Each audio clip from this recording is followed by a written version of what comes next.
If you think of this as a fish story, why, you should have seen one that got away.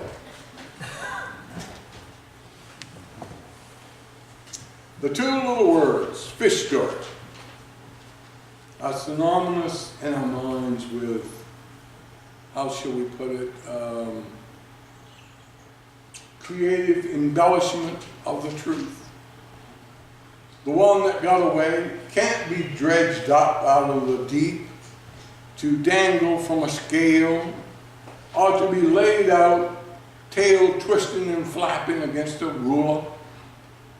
It's the fisherman's word alone that measures the length of the one that got away, that enter its weight into the logbook. Let's just say that a fisherman's account of such an event isn't a byword for reliability. Today's gospel reading is a fish story, but not of the usual unreliable kind. Luke, after all, according to the church tradition, is not a fisherman, but a physician. And what incentive would we have for stretching the truth about how many fish stretched Simon Peter's net? The biggest fish Jesus bagged that day wasn't plucked from the net at all. It was Peter, the fisherman himself. Simon Peter is not the kind of fisherman who early on Saturday morning puts on his favorite beat-up old hat, you know, the one with the fishing lures in them, and powers up his outboard motor for a trip to his favorite fishing spot. He is what we call today a commercial fisherman. You know, the one from whom the act of fishing is not recreation, but very serious business. Peter is mending his nets by the lakeshore. He and his partners caught nothing the night before. Hour upon hour, they dangled their nets in the water, but did not catch a thing. And as the sun climbs over the horizon, the fishermen sat by the shore, passing knot after knot through their callous, bleeding fingers, hoping to discover the gaping hole in the net that will redeem their failure, that will free them to go home and face their families, standing tall as the expert fishermen they are. Their minds are on a nice hot meal and a soft bed, nothing more, until he shows up. It's that teacher from Nazareth, you know, the carpenter. They call him, you know, the carpenter. They know him to be a working man, like themselves. One who knows the satisfaction of good old hard labor, the reassuring comfort of hefting in his hand the familiar tools of the trade. They've also heard he knows the scriptures backwards and forwards, and that when he opens his mouth to speak, it is like unto the voice of God. A great crowd is surging after Jesus, hard on his heels, for by now his reputation has preceded him. He needs a pulpit in the worst way. Peter's boat does the trick. He rows it out a few feet and lets the teacher sit there, insulated by the silvery band of water from the multitudes of who yearns to touch him, to hold him, to tear off just a piece of his garment. And as for Peter, He slumps down in the back of the boat, eyelids heavy with fatigue. The teacher's words wash over him, soothing his troubled spirit. In that dim shadow land between wakefulness and sleep, Peter clings to the teacher's words as though to a lifeline in a heavy sea.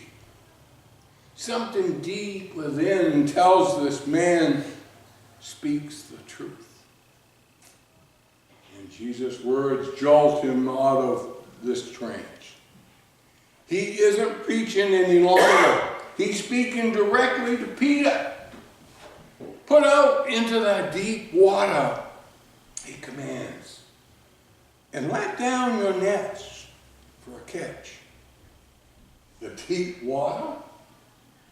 Why, even the greenish fisherman knows it's in the shallows near the shore that the fish feed. Besides, the sun is now high in the sky, hardly the time of day for good fishing.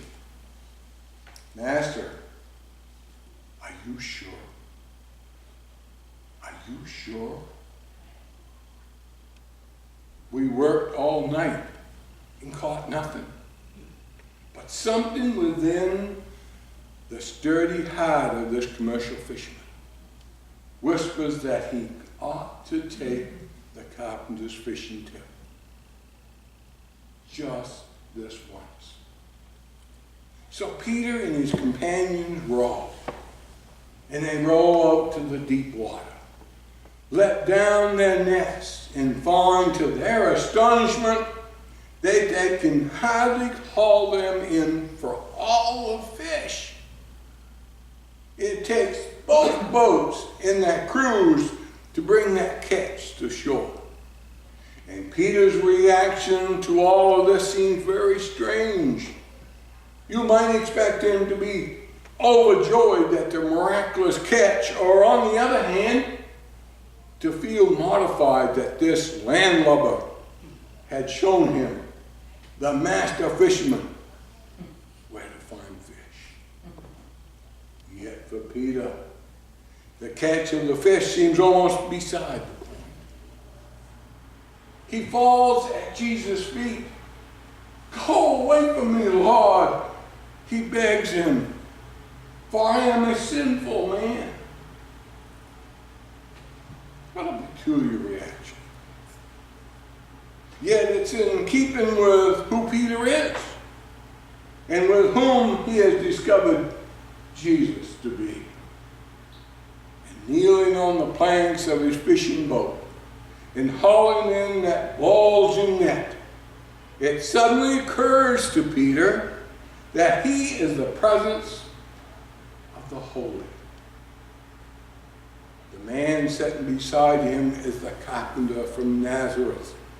Yes, but somehow he's more than that, more than meets the eye. And they say that when people are drowning, their lives flash before their eyes. Maybe that's the way it was for Peter. Suddenly he's a man overboard, arms and legs churning up the water into a foam spiritual whirlpool that threatens to drag him to the bottom of the sea. It's the stuff of nightmares for a fisherman. But this is no nightmare, for the sun is gleaming off the silvery waves of the lake. Suddenly, it's as though Peter finds himself before the throne of God. The prophet Isiah had a moment like that in the temple. Woe is me, he despaired, for I am a man of unclean lips, and I dwell in the midst of a people of unclean lips. The Apostle Paul, reflecting on his moment of truth, would later write of it. Last of all, as to one untimely born, he appeared even to me. It was that sort of experience Peter had.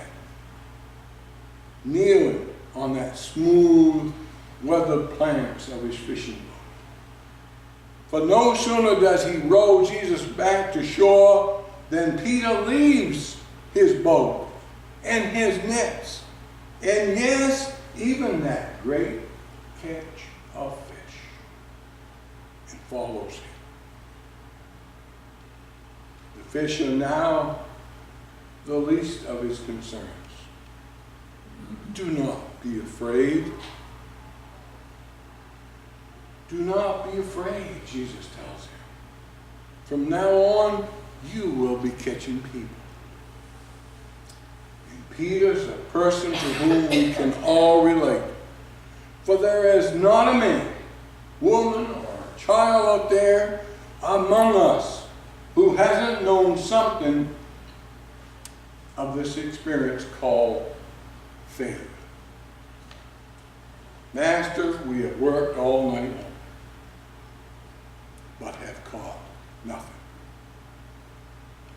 Day after day, I toiled to keep this house clean, to raise your children. And do I ever get a word of thanks? They say retirement's supposed to be the golden years. If that's true, why does life seem so empty? Put out into the deep water, says the Lord, and let your nets down for a catch. And as we lean over the gunwales and peer into the murky depth, we see only the dark terror in our souls. We convince ourselves that our world is a world of scarcity, not abundance. A dog-eat-dog place where only the strong survive. We steel ourselves continually for failure. And not at all sure we recognize success, even if it ran right into us. Funny, but for gospel people, we find it remarkably easy to accept Good Friday. We even expect things to turn out that way. It's the thought of Easter. Yeah, the thought of Easter that scares us half out of our wits. If we take him at his word, if we have the courage to leave behind our nets, our boats, our aspirations to be admired, our pride, and set off with him on that journey of self-discovery, we will find that all our former definitions of success and failure will be shattered. The boundaries of our hopes burst at the seams, our nets hauled in with our overwhelming catch. And as for the catch itself, that won't matter. For the great reward of all is knowing him. Let us pray.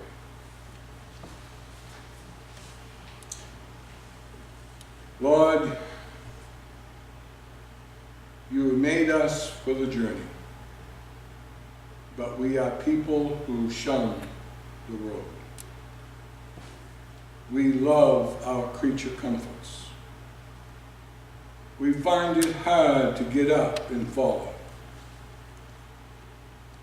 Yet, follow we must,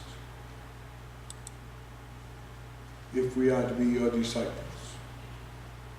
When you call and we do not hear you, keep calling, we pray. Fit us for the journey, so we may do your honor.